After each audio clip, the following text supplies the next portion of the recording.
ಬಹಳಷ್ಟು ಜನ ಫೋಟೋಗ್ರಾಫರ್ಸ್ ಈ ಫೋಟೋಗ್ರಫಿ ಫೀಲ್ಡ್ನಲ್ಲಿ ತಪ್ಪೇನಪ್ಪ ಮಾಡ್ತಾರೆ ಅಂತ ಹೇಳಿದ್ರೆ, ಫೋಟೋ ಶೂಟ್ ಮುಗಿದ ನಂತರ ಆ ಡೇಟಾವನ್ನು ಬ್ಯಾಕಪ್ ಮಾಡೋದನ್ನು ತುಂಬ ಮುಂದಕ್ಕೆ ತೊಗೊಂಡು ಹೋಗ್ತಾರೆ. ಸಂಜೆ ಮಾಡಿದರೆ ಆಯಿತು ಬಿಡು, ಅಥವಾ ಮೆಮೊರಿ ಕಾರ್ಡಲ್ಲಿದೆ, ಅಥವಾ ನಾಳೆ ಮಾಡಿದರೆ ಆಯಿತು ಬಿಡು ಅಂತಕ್ಕಂತಹ ಮನೋಭಾವನೆಯನ್ನು ನೀವು ಹೊಂದಿದ್ರಿ ಅಂತ ಹೇಳಿದ್ರೆ ಅದಕ್ಕೆ ತಕ್ಕನಾದ ಪಾಠವನ್ನು ನಿಮಗೆ ಸಮ್ ಸಿಚುವೇಶನ್ಸ್ಗಳು ಕಲಿಸ್ತವೆ. ಸೊ ಏನಾಗಿತ್ತು ಆ್ಯಕ್ಚುಲಿ? ಓಕೆ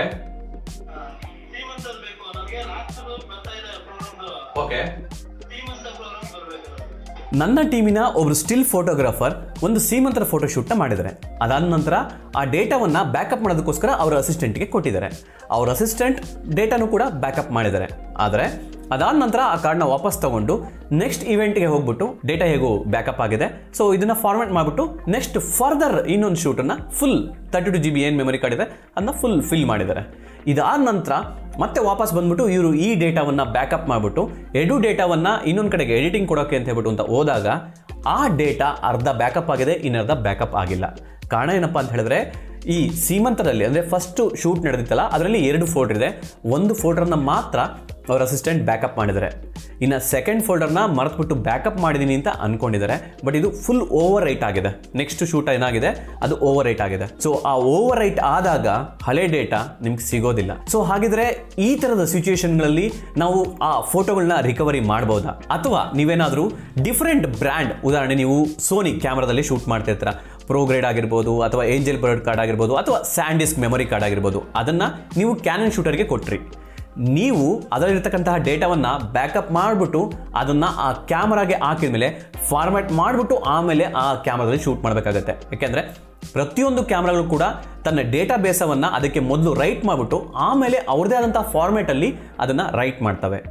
ಸಮ್ಟೈಮ್ಸ್ ನೀವು ಬೇರೆ ಬ್ರ್ಯಾಂಡಿಂದ ಇನ್ನೊಂದು ಬ್ರ್ಯಾಂಡಿಗೆ ಕಾರ್ಡನ್ನು ಬದಲಾಯಿಸಿದಾಗ ಡೇಟಾ ಎರಡೂ ಕಡೆಗೂ ಕೂಡ ಕರಪ್ಟ್ ಆಗೋ ಚಾನ್ಸಸ್ ಇರುತ್ತೆ. ಹಾಗಿದ್ರೆ ಅಂತಹ ಡೇಟಾವನ್ನು ನಾವು ರಿಕವರಿ ಮಾಡ್ಬೋದಾ?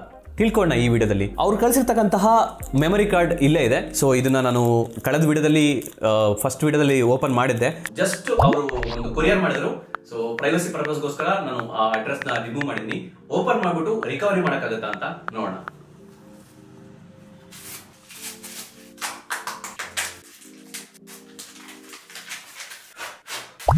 ಇದು ಆ ಮೆಮೊರಿ ಕಾರ್ಡ್. ಸೊ ಇದು memory card 32 GB SanDisk. Check ಮಾಡೋಣ ಹೇಗೆ ರಿಕವರಿ ಮಾಡ್ಬೋದು ಅಂತ. ಸೊ ನಾನು ಈ ಮೆಮೊರಿ ಕಾರ್ಡ್ನ ನನ್ನ ಕಾರ್ಡ್ ರೀಡರ್ಗೆ ಹಾಕ್ಬಿಟ್ಟು ಆನ್ ಮಾಡಿದೆ. ಓಕೆ, ರೆಡ್ ಬ್ಲಿಂಕ್ ಆಗ್ತಾ ಇದೆ. ಸೊ ಇವತ್ತಿನ ಈ ವಿಡಿಯೋದಲ್ಲಿ ನಾನು ಬಳಸಿರ್ತಕ್ಕಂಥ ಸಾಫ್ಟ್ವೇರ್ ವಂಡರ್ ಶೇರ್ ರಿಕವರಿಟ್ ಅಂತ ಹೇಳ್ಬಿಟ್ಟು ಅಂತ. ಸೊ ನಾನು ಮ್ಯಾಕ್ ಯೂಸ್ ಮಾಡೋದ್ರಿಂದ ನಾನು ಮ್ಯಾಕನ್ನು ಚೂಸ್ ಮಾಡ್ಕೊಂಡಿದ್ದೀನಿ. ನಿಮಗೆ ಇಲ್ಲಿ ಗೊತ್ತಾಗ್ಬೋದು, ಸ್ವಿಚ್ ಟು ವಿಂಡೋಸ್ ಇದೆ. ನೀವೇನಾದರೂ ವಿಂಡೋಸಲ್ಲಿ ನೀವೇನಾದರೂ ಡೇಟಾನ ರಿಕವರಿ ಮಾಡ್ತೀನಿ ಅಂತ ಹೇಳಿದ್ರೆ ಇದರಲ್ಲಿ ನಿಮಗೆ 3 ಆಪ್ಷನ್ಸ್ ಇದೆ: ಇಂಡಿವಿಜುವಲ್, ಟೀಮ್ ಬಿಸ್ನೆಸ್ ಮತ್ತು ಎಜುಕೇಷನ್ ಅಂತ. ನೀವು ಸ್ಟೂಡೆಂಟ್ ಆಗಿದ್ರೆ ನೀವೇನು ಮಾಡ್ಬೋದು, ಸ್ಟೂಡೆಂಟ್ ನೀವು ಫಾರಮ್ನ ಫಿಲಪ್ ಮಾಡಿಬಿಟ್ಟು ನಿಮ್ಮ ಐಡಿನ ಸಬ್ಮಿಟ್ ಮಾಡಬೇಕಾಗತ್ತೆ. ಸೊ ಅದರಲ್ಲಿ ನಿಮಗೆ 4600 ರೂಪೀಸ್ಗೆ ನಿಮಗೆ 1 ವರ್ಷದ ಆಪ್ಷನ್ನ ಕೊಡ್ತಾರೆ. ಸೊ ನಾನು ಸ್ಟೂಡೆಂಟ್ ತೊಗೊಂಡಿಲ್ಲ, ನಾನು ಇಂಡಿವಿಜುವಲ್ ಆಗಿ ನಾನು ಮ್ಯಾಕ್ ವರ್ಷನ್ಗೆ ಹೋಗ್ತೀನಿ. ನಾನಿಲ್ಲಿ ಎಸೆನ್ಷಿಯಲ್ ಫಾರ್ ಮ್ಯಾಕನ್ನು ನಾನೇ ಮಾಡ್ತೀನಿ, ಬೈ ಮಾಡ್ತೀನಿ. ಸೊ 6579 ರೂಪೀಸ್ ನಾನು ಇದನ್ನು ಅವರಿಗೆ ಚಾರ್ಜ್ ಮಾಡ್ತೀನಿ. ಸೊ ನಾನಿವಾಗ ಬೈ ಕೊಡ್ತೀನಿ.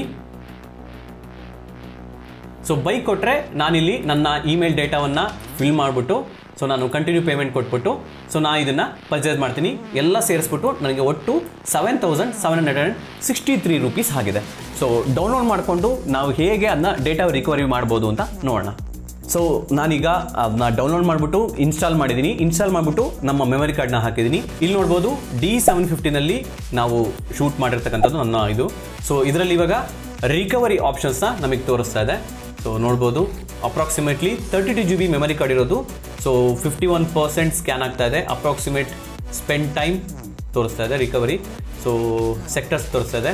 ಸಮ್ ಫಾಸ್ಟ್ ಫಾರ್ವರ್ಡ್ ಮಾಡಿಬಿಟ್ಟು ನೋಡೋಣ ಹೇಗೆ ರಿಕವರಿ ಆಗುತ್ತಾ ಅಥವಾ ಏನಾಗುತ್ತೆ ಅಂತ ಅಂದ್ಬಿಟ್ಟು ಅಂತ. ರಿಕವರಿ ಮಾಡಿರೋದು ಒಂದು ಫೋಟೋ ಕಳಿಸಿದ್ದೀನಿ ನಿಮ್ಗೆ ವಾಟ್ಸಪ್ಪಲ್ಲಿ. ಸೊ ಅದನ್ನ ಅದೇನಂತ ನೋಡಿ,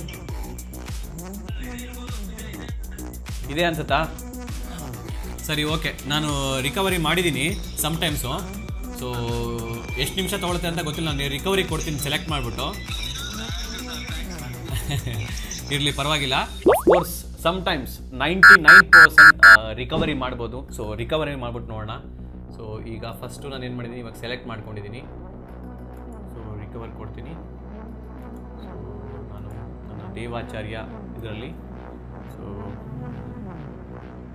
ಪುಟ್ಟು ಅಂತ ಅವ್ರ ಹೆಸರು, ಪುಟ್ಟು.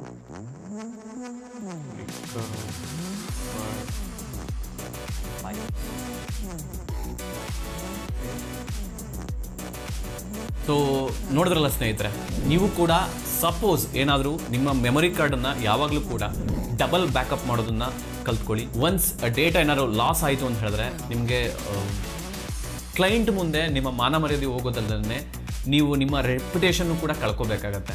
ಅದ್ರ ಜೊತೆಗೆ ಅವ್ರದ್ದು ಸ್ವೀಟ್ ಮೆಮೊರೀಸ್ ಇರುತ್ತೆ. ಯಾಕೆಂದರೆ ನಿಮ್ಮನ್ನ ಒಂದು ಇವೆಂಟ್ ಫೋಟೋಗ್ರಾಫರ್ ಅಥವಾ ಒಂದು ಫಂಕ್ಷನ್ ಫೋಟೋಗ್ರಾಫರ್ಗೆ ನಿಮ್ಗೆ ಕರೆದು ಸೊ ನಿಮ್ಮ ನಂಬಿಕೆ ಮೇಲೆ ನಿಮಗೆ ಆ ಜಾಬ್ನ ಕೊಟ್ಟಿರ್ತಾರೆ. ಆ ಜಾಬ್ನ ಉಳಿಸ್ಕೊಳ್ಳೋದಲ್ದೇ ಸೊ ನೀವು ಅವರಿಂದ ರೆಕಮೆಂಡೇಷನ್ನ ತೊಗೋಬೇಕು. ಅದಕ್ಕೆ ಮುಖ್ಯವಾಗಿ ಮಾಡಬೇಕಾಗಿರ್ತಕ್ಕಂತಹ ಈ ಪ್ರೊಸೀಜರ್ಸ್ ಏನಿದೆ, ಶೂಟ್ ಆಗಿದ ತಕ್ಷಣ ಡೇಟಾನ ಬ್ಯಾಕಪ್ ಮಾಡೋದು, ಆ ಡೇಟಾನ ಇನ್ನೊಂದು ಬ್ಯಾಕಪ್ ಮಾಡೋದನ್ನ ಕಲ್ತ್ಕೊಳ್ಬೇಕು. ಸೊ ಈ ಡೇಟಾನ ಹೇಗೆ ಬ್ಯಾಕಪ್ ಮಾಡ್ತೀನಿ, ಸೊ ಹಾಗೆಯೇ ನಾನು ಯಾವ ರೀತಿ ನಾನು ಅದನ್ನು ಬ್ಯಾಕಪ್ ಮಾಡ್ಕೊಳ್ತೀನಿ ಅನ್ನೋದನ್ನ ಮುಂದಿನ ವಿಡಿಯೋದಲ್ಲಿ ತಿಳ್ಕೊಳ್ತಾ ಹೋಗೋಣ. ಸೊ ಹೋಪ್ ನಿಮ್ಮೆಲ್ಲ ಡೇಟಾ ಸೇಫ್ ಆಗಿದೆ ಅಂತ ಹೇಳ್ತಾ, ಹಾಗೆಯೇ ಡೇಟಾಗಳು ನೀವೇನಾದ್ರು ಬ್ಯಾಕಪ್ ಮಾಡಿಲ್ಲ ಅಂತ ಹೇಳಿದ್ರೆ ಈಗಲೇ ಡೇಟಾನ ಬ್ಯಾಕಪ್ ಮಾಡಿ. ಸೊ ಸಿಗೋಣ ಮುಂದಿನ ವಿಡಿಯೋದಲ್ಲಿ ಅಂತ ಹೇಳ್ತಾ, ಅಲ್ಲಿವರೆಗೂ ಬಿ ಪಾಸಿಟಿವ್, ಬಿ ಕ್ರಿಯೇಟಿವ್. ನಾನು ನಿಮ್ಮ